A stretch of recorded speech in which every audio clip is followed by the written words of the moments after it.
Ladies and gentlemen, President Uhuru Kenyatta will soon spill the beans on what really transpired between him and his deputy, Dr. William Samoei Arap Ruto. The president is set to start or to begin his tours of Kirinyaga and Nyeri County in the next few weeks. The first person to reveal this was Maina Kamanda. Maina Kamanda actually just said that President Uhuru Kenyatta will soon start hitting the ground running, campaigning for Raila Odinga. And then later on, a few days later, photos of President Uhuru Kenyatta and the Kirinyaga women representative, Purity Ngirishi, alongside the Nyeri Township Member of Parliament, Wambugu Ngunjiri, also emerged. And Wambugu Ngunjiri has revealed that the president will hit the ground running in the larger Mount Kenya region, and one of his main objectives will be to explain himself, to spill the beans on what really transpired between the Deputy President Dr. William Samoei Arap Ruto and himself.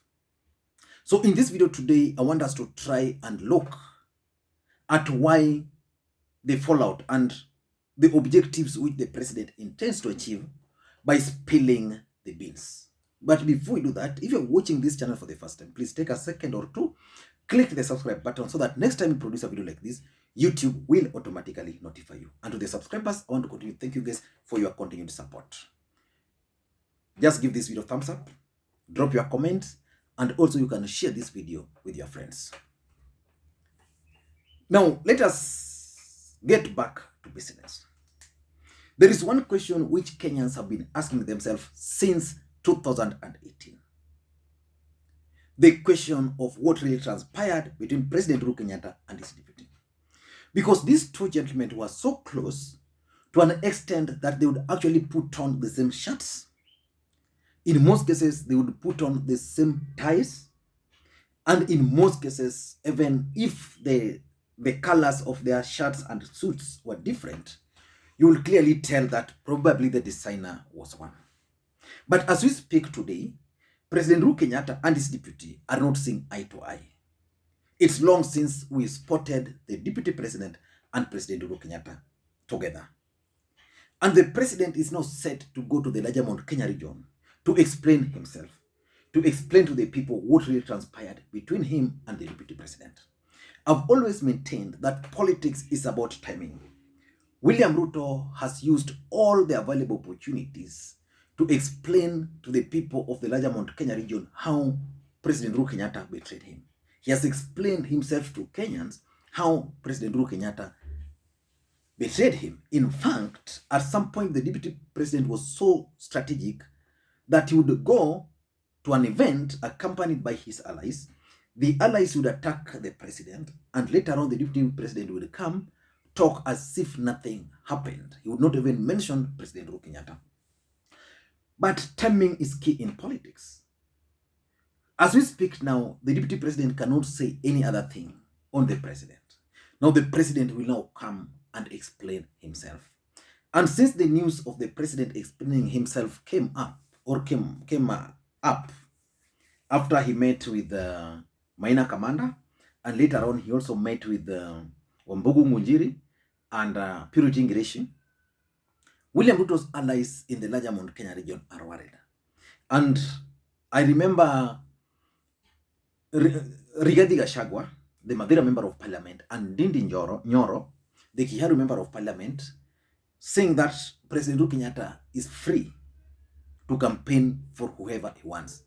But he should not do two things. The first thing he should not do is to talk or speak ill of the deputy president. Remember, these are the same people who have been talking ill about President Uhuru Kenyatta. So they are saying the president should not talk ill about the DP. The second thing they are saying is that President Uhuru Kenyatta should not impose Raila Odinga on the voters of the larger Mount Kenya region. Remember, these are the same people who are saying President Uhuru Kenyatta doesn't have any support in the larger Mount Kenya region, and whoever his support is going to lose. Now they are saying the president should not impose Raila Odinga on the voters of the larger Mount Kenya region. But that's not important. I want us to look at two things. The implications of President Uhuru Kenyatta spilling the beans, if, for example, he has something to say, he has something to leak, he has something to tell Kenyans, what would be the implications? The second thing would be, what can the president spill? I mean, do we have something he can spill which Kenyans don't know? Let us begin by looking at the implications of President Uhuru Kenyatta spilling the beans. The first implication is that President Uhuru Kenyatta will now have the opportunity to actually go and give his side of the story. William Ruto has given his side of the story. So it's now the president to give his side of the story. The implication of that is that the president can spoil for himself, or he can actually destroy the deputy president. That's number one.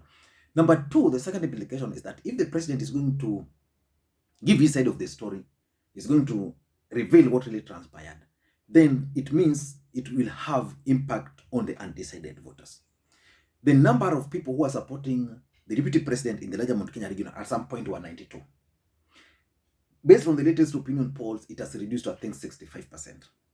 So majority of those people have actually moved from automatically supporting the DP. They have moved to undecided. There are some who have gone to Raila Odinga, but there are some majority who are now undecided.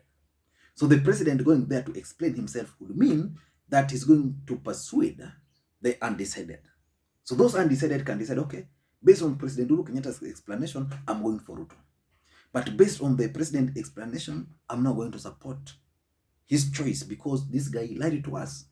So that's the second implication. The third implication is that a new narrative is going to be created in the mountain. And if that narrative is going to appeal to the hearts and the emotions of the people of the larger Mount Kenya region, then it means it's likely to sweep the region. So that new narrative coming at a time when now the deputy president will have nothing new to actually explain to the people is going to be very bad on him. And the fourth implication, which is my last point on that, is the fact that President Uhuru Kenyatta has carried the tag of a betrayer, that the deputy president supported him, that he made a public promise to support the deputy president, but now he's not going to do that. The implication is that if the president is going to persuade Kenyans that it's actually the deputy president who betrayed him and not himself, ile yangu kumi yako kumi, I still maintained it, but this guy decided to do other things, then that betrayer tag is going to be killed. So it means William Ruto's allies cannot stand on a podium to claim that the president betrayed the DP, something they've been doing. So those are the four implications. It will give Uhuru opportunity to give his side of the story. It will persuade the undecided whether to go for Uhuru or to go for Ruto. It's going to create, number three, a new narrative in the mountain. So if that narrative is going to favor Uhuru, you will carry it. Then the betrayer tag. So it will either confirm that Uhuru is a betrayer or William Ruto lied. But what can Uhuru Kenyatta actually say about his deputy? This is one man who carried the burden of supporting Jubilee on his back in 2017. Because truth be said, by 2017, Jubilee government had become so unpopular. Nobody was willing to support it, apart from those who believed in Uhuru and those who believed in Ruto. They had overborrowed, the economy was bad. But Ruto went there, took the bull by the horns, used lies like about the stadiums, about the number of youth they were employed, and they were able to win. But what can Uhuru say about Ruto? In my view, he can reveal three things or four. The first thing, which most people have been talking about, is that Ruto actually made Uhuru Kenyatta to be a hostage. That Uhuru Kenyatta could not do anything because William Ruto was controlling the parliament, he was controlling he had taken control of the executive, everybody was listening to him. And that's why when Uhuru formed the government in the second term, William Ruto submitted some names which Uhuru Kenyatta was not comfortable with. There was nothing Uhuru could do. So the formation of that cabinet had to delay. The people William Ruto, was not comfortable with working with in government. The DP insisted. So ultimately, there was a delay in naming the new cabinet. So he was actually under hostage. There are certain things that I'm told that Uhuru Kenyatta could not do, because trying to do it, Ruto would always say, I want this.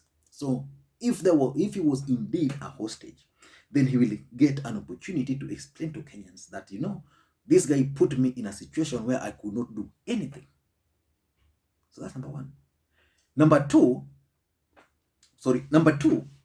there is this story that the deputy president actually wanted to impeach President Uhuru Kenyatta. That after the last election, where he made sure majority of members of parliament from Mount Kenya were his allies, he believed that Raila Odinga could not talk to President Uhuru Kenyatta. And you remember the kind of the bitterly contested election, that the deputy president actually wanted to go ahead and engineer impeachment motion against the president, and that the president was going to be impeached. And if the president was going to be impeached, he was going to take over. That's something which is there. So those rumors, all of you about them, they are not things I'm creating.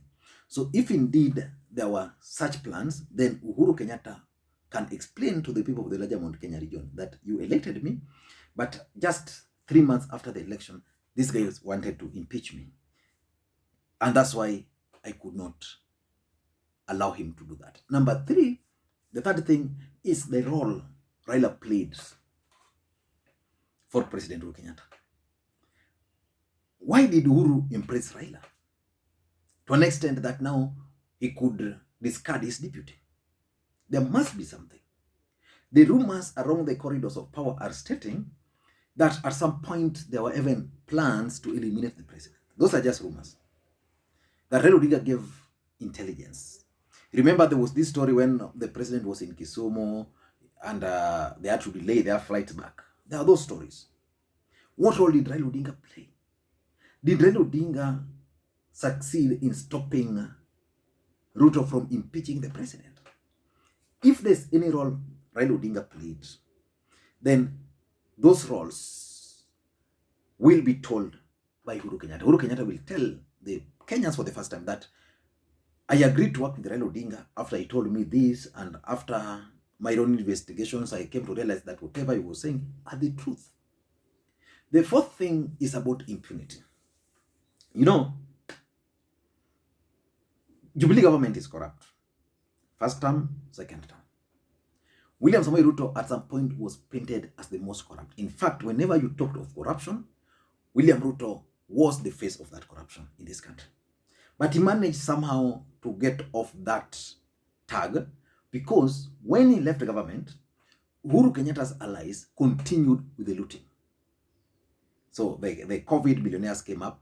So it meant those who left, who are making noise, could now not brand Ruto as corrupt. But the president has the opportunity to explain to Kenyans that during my first term, there were mega corruptions. So he can shed light on Narok, he can shed light on the Kenya Power dealings, the last mile. He can talk of mega tenders, the tender wars he was facing, how people who are allied to the deputy president used to get tenders. And lastly, the other thing he can give is the fake projects, where the deputy president would go to a place even without seeking government approvals, without figuring out whether there's money for a project. He would go to Kisii, launch MTC without even figuring there was a land, there was money allocation. So the president can tell Kenyans now what Kenyans need to know, the truth that, I decided to do away with this guy because there were so many fake projects he was launching, even without considering budgeting. So we ended up with an non-complete project because, everywhere in launch without even consideration of the money. I don't know what you think. That's my take. Bye-bye.